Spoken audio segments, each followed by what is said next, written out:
లో ఉంటూ నా ద్వారా ఏమీ జరగదిక అని అనుకుంటూ ఉంటే ఎలీషాపై దిగిన అదే 2 పార్లు ఆత్మ నిన్ను కమ్ముకోబోతున్నది. రక్షణ లేని వారిని దర్శించేది ఆయన ప్రభావం, ఆయన ప్రజెన్స్. పాపములు ఉన్న వారిని దర్శించేది ఆయన ప్రభావం, ఆయన ప్రజెన్స్.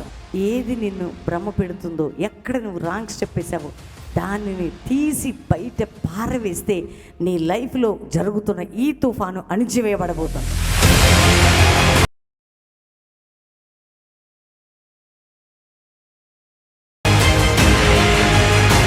శుక్ర, 2 శని, 2 ఆదివారం, ఈ నెల 10, 11, 12 3 దినాలు బెల్లంపల్లిలో సువార్త ఉజ్జీవ మహాసభలు. అద్భుతంగా పరిశుద్ధాత్మదేవుడు బలమైన రక్షణ కార్యం, స్వస్థత కార్యాలు, అద్భుతాలు ప్రభు చేయబోతున్నాడు. ఇంకా ఈ ఫాస్టింగ్ డేస్లో ఆ 3 దినాలు బెల్లంపల్లి అడుగుపెట్టి మీ చరిత్రను మార్చే ప్రార్థనలు, అభిషేకం, విడుదల, అనేక బంధకాల నుంచి బాగుపడడానికి ప్రభు సహాయం చేయబోతున్నాడు.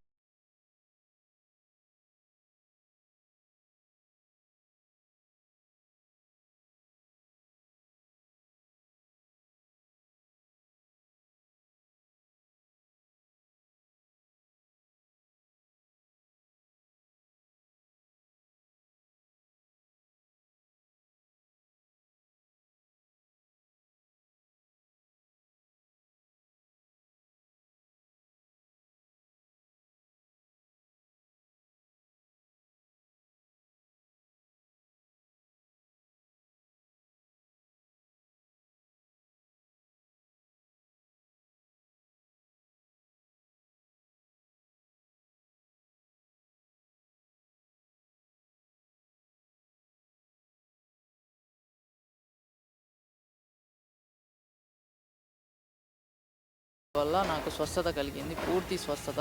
చిన్నగా నడిచా, ఇప్పుడు మాత్రం నేను పరిగెత్తా. మేము పోచంపాడు నుంచి వచ్చినాము.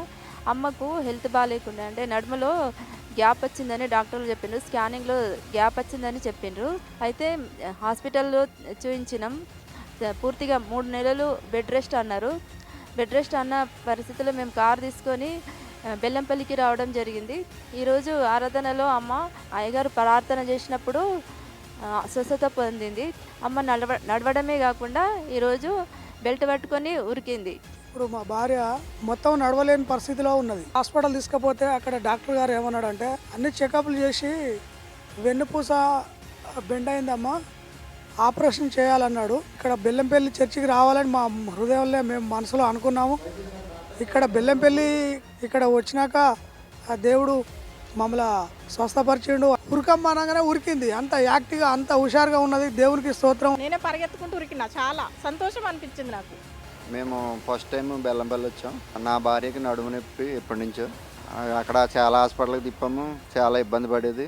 స్కానింగ్ చేయించిన తర్వాత L4, L5లో కొద్దిగా గ్యాప్ ఉందన్నారు. అది కనీసం ఖాళీ మనిషి కూడా ఒంగిళ్ళు ఎక్కకూడదని చెప్పేసి డాక్టర్ గారు చెప్పడం జరిగింది. శనివారం స్వస్థత మీటింగ్లో మరి అయ్యగారు బెల్ట్లు పెట్టుకున్న వాళ్ళని పిలిచారు.